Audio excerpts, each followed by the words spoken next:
Hey again, welcome back. It's Mr. Lohn. We are about to wrap up our read alouds for this week. Hope everyone enjoys the weekend and maybe some of this rain will go away. We've done some stuff in the past with the gingerbread man, the gingerbread boy. We've never done anything with the gingerbread girl. So we figured, you know what? Let's do that today. This is by Lisa Campbell Ernst, and we're going to read The Gingerbread Girl.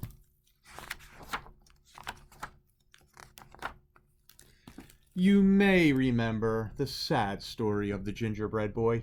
He ran away from the lonely old woman who baked him, as well as many other hungry characters. His dash through life was ended in one greedy gulp by a sly fox pretending to help him cross a river. This is the story of his younger, wiser sister. A full year had passed since the lonely old woman and the lonely old man had lost their gingerbread boy to the devious fox. They were even lonelier than before. "Let's bake again," suggested the old man one morning.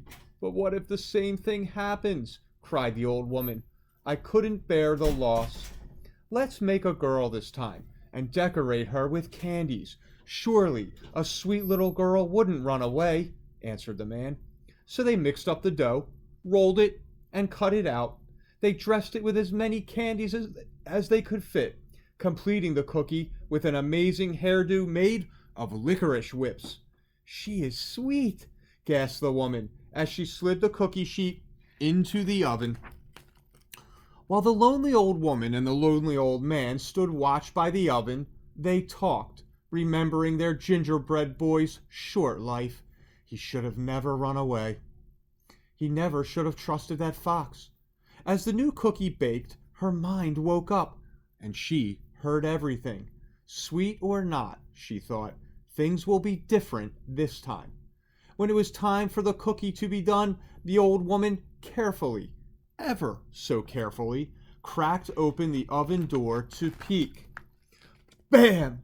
Out jumped the gingerbread cookie, running toward the door. The little old woman screamed, "Stop! Stop!" and the little old man came running.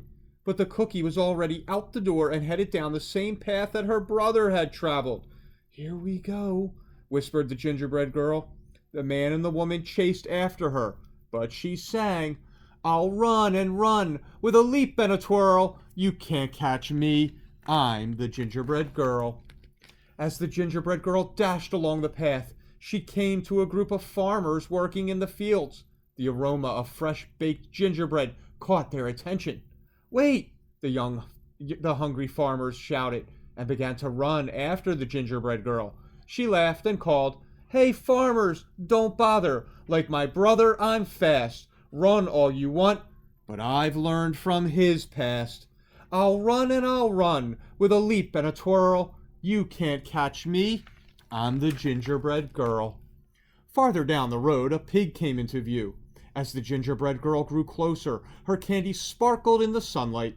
The pig squealed with joy and tried to take a bite, but the gingerbread girl was too fast. She leaped over him, singing, "I can leap past Piggy like all of the others. This story will not end like that of my brothers.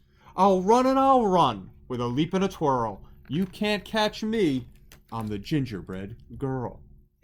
On down the path she came upon an artist. "A masterpiece good enough to eat," the artist whispered, and reached out to scoop up the gingerbread girl. With some fancy footwork, the gingerbread girl zipped past laughing. "I can outrun this artist like I outran the pig. I am one smart cookie, despite this wild wig. I'll run and I'll run with a leap and a twirl. You can't catch me. I'm the gingerbread girl." Farther along, the gingerbread girl passed a cow with her calf, who mooed happily, "Mama, I want a cookie to go with my milk." But when the cow tried to catch the gingerbread girl, she soon found herself running behind, listening to the gingerbread girl call, "Chase if you want, I am faster than you, although you have 4 feet and I've only 2. I'll run and I'll run with a leap and a twirl. You can't catch me. I'm the gingerbread girl." Up ahead, a dog walker was crossing the path with 3 dogs. The dogs barked happily, seeing a tasty treat headed their way. But as the gingerbread girl sped past, the group was in line with the others, hearing, You're joining the chase, the more the merrier. But no one can stop me, not hound, not terrier. I'll run and I'll run with a leap and a twirl. You can't catch me. I'm the gingerbread girl. Now the path ran right past a school. The children were out for recess and feeling quite hungry. Shouts of "Cookie" were heard across the playground. The gingerbread girl waved to them all as they joined the chase with their teachers, and she sang, "I know that it's snack time and you want a sweet. Come follow along, and you'll soon have a treat. I'll run and I'll run with a leap and a twirl. You can't catch me. I'm the gingerbread girl." Finally, the gingerbread girl came to the same river her brother had tried to cross. Who should be waiting for her but that same devious fox? "Hello, my pretty," crooned the fox. "I was a friend of your brother's. It looks like trouble runs in the family. Do let me help you across the river. Just jump onto my tail."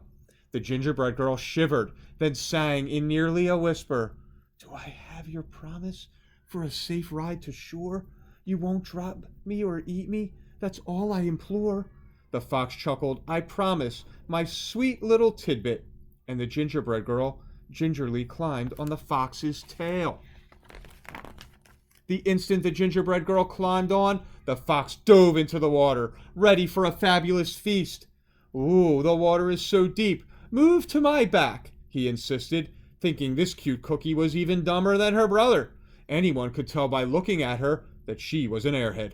The gingerbread girl did what she was told. "That's a good little girl," the fox said with a snicker. "Oh my, the water is deeper. Now, move to my head." No sooner had he spoken those words than the gingerbread girl leaped to his head, pulling off a strand of her own leathery licorice hair. With expertise of a ranch hand, she triple-looped it around the fox's snout and tied it off with a half-hitched knot. "You're right," she whispered. "I am good." The fox snarled and struggled and strained, thrashing about, but the gingerbread girl hung on, turning him back toward the crowd. Riding the fox like a bucking bronco, the gingerbread girl whizzed past, singing, "He'll run and he'll run with a leap and a twirl. Come follow me. I'm the gingerbread girl." The awestruck crowd followed all the way back to the lonely old woman and the lonely old man's house. The gingerbread girl rode into the kitchen, secured the fox, jumped onto the table, and she measured and mixed with a leap and a twirl, singing, "I'll bake you some more. I'm the gingerbread girl." The old woman and man quickly joined in to help, having a hungry, happy houseful to feed. From that moment on, of course, they were never lonely again. And what of the fox? The gingerbread girl was eventually able to teach him some manners, using gingerbread crumbs for treats. Most days you could see them riding across the countryside and hear a small voice drifting in the breeze. "We'll run and we'll run with a leap and a twirl. I outfoxed the fox. I'm the gingerbread girl." So boys and girls, I hope you enjoyed that follow-up to the gingerbread boy. A little bit different than what went down at the end of the first story. Again, enjoy your weekend. If you get the chance, find a book and read, and we'll see you next week. All the best.